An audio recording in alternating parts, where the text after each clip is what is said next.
Sa dulo ng isang tahimik na baryo, may isang batang natutong mabuhay ng mag-isa. Si Tonyo, 15 taong gulang. Payat ang katawan, sunog sa araw ang balat, mga matang sanay sa pagod at katahimikan. Ulila na siya mula pagkabata. Wala nang bumabanggit ng pangalan niya tuwing umaga. Wala nang naghihintay sa kanya tuwing gabi. Sa isang lumang kubo siya lumaki. Dingding na pawid, sahig na lupa, at alaala lang ng pamilya ang kasama niya. Para mabuhay mag-isa, ginagawa niya ang lahat ng kaya ng isang bata. At sa tuwing dumarating ang gabi, kapag tahimik niya ang paligid at malinaw ang langit, marahan niyang binubulong ang matagal ng kinikimkim.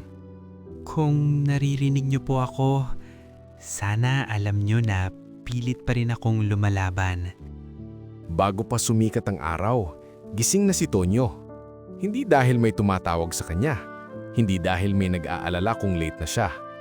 Gising siya dahil kailangan.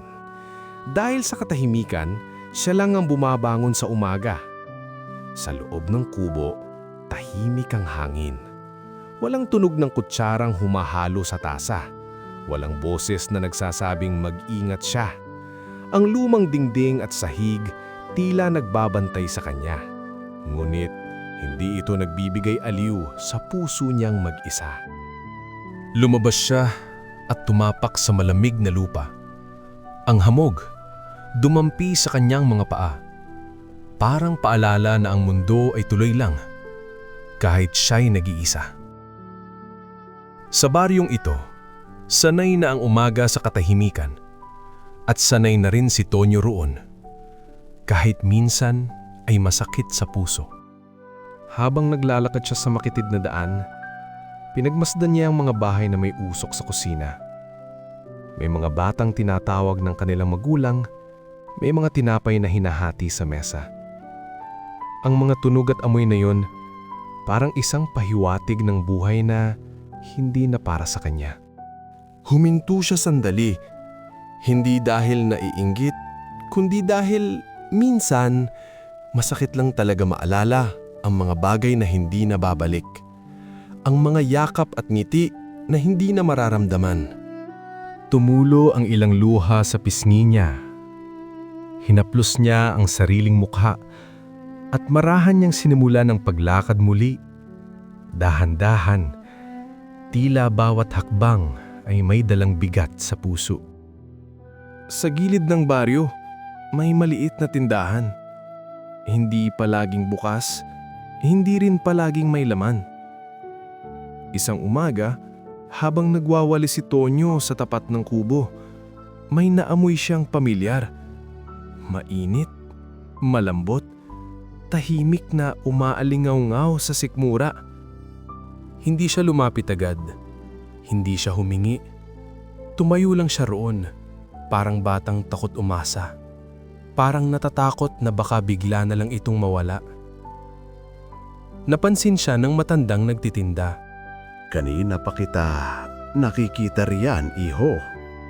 Lumapit si Tonyo. Nakayuko ang ulo. Wala siyang sinabi.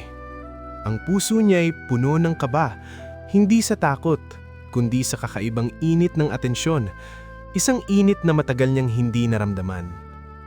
Inabot sa kanya ang isang maliit na tinapay. Mainit pa. Hawak niya ito ng dahan-dahan. Parang hawak niya ang alaala ng mga taong minahal niya noon. Tinanggap niya iyon na parang basag ang loob.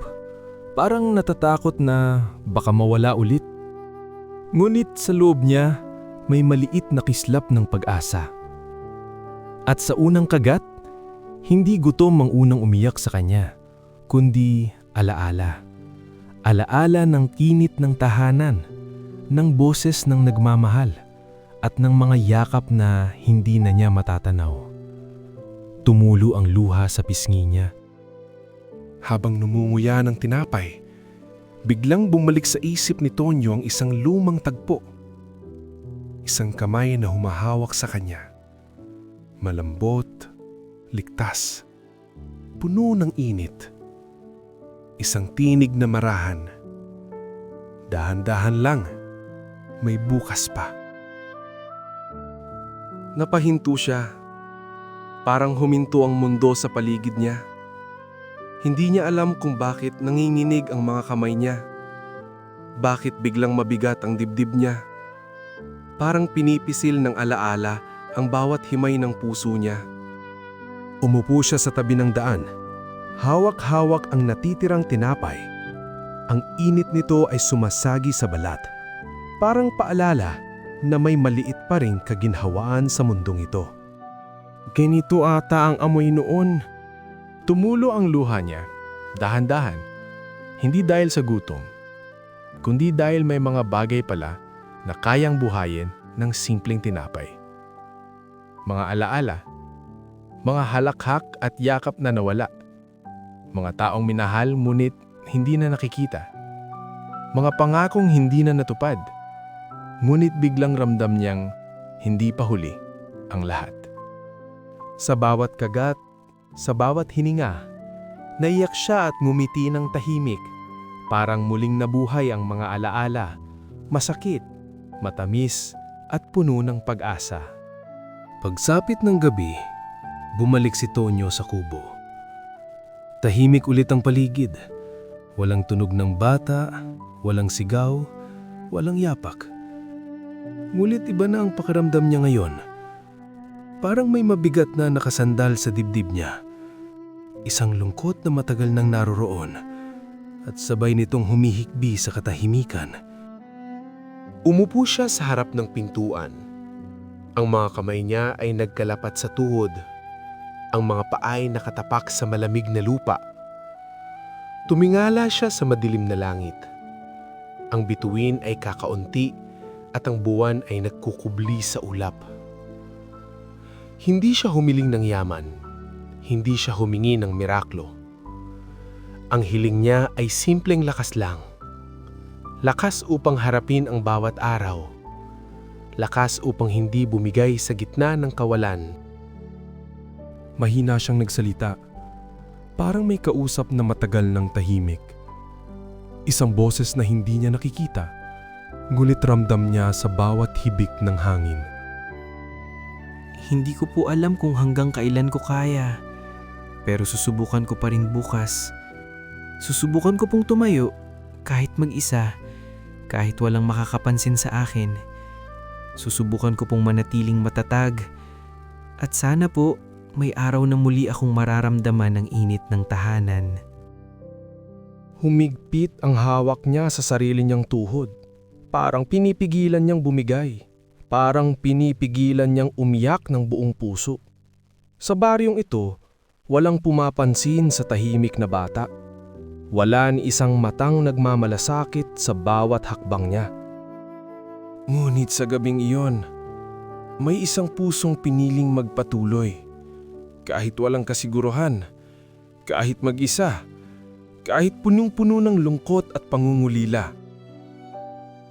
Tumulo ang luha niya, marahang naglakbay sa pingi, at para sa isang sandali, ramdam niya ang isang munting liwanag sa gitna ng dilim. Liwanag na nagsasabing, hindi ka nag-iisa. Kahit ikaw lang ang nakatingin sa bituin, may bukas pa. Sumapit ang bagong umaga sa baryo. Dahan-dahan lumakad si Tonyo palabas ng kubo. Ang bawat hakbang ay may dalang bigat ng nakaraan. Ngulit may munting init sa dibdib. Parang may pag-asa sa bawat paghinga. Sa gilid ng daan, may isang matandang mag-asawa na bagong lipat sa baryo. Narinig lang nila ang tungkol sa tahimik at batang si Tonyo. Kaya naglakad sila upang makita siya. Bata, mukhang gutom ka ata. Halika, tanggapin mo itong tinapay. Inabot nila sa kanya ang isang maliit na tinapay. Mainit pa. At ang amoy ay parang nagbabalik ng alaala. Tonyo tumingin sa kanila. Tahimik. Ang mga mata niya ay may halong pagtataka at takot. Palagi ka bang nag-iisa dito? Anong pangalan mo, anak? Tonyo po. Huminga siya ng malalim bago ngumiti ng bahagya. Ang simpleng tinapay na iyon hindi lang nagpagutom sa tiyan, kundi nagpainit rin sa puso niyang matagal nang nanlumo.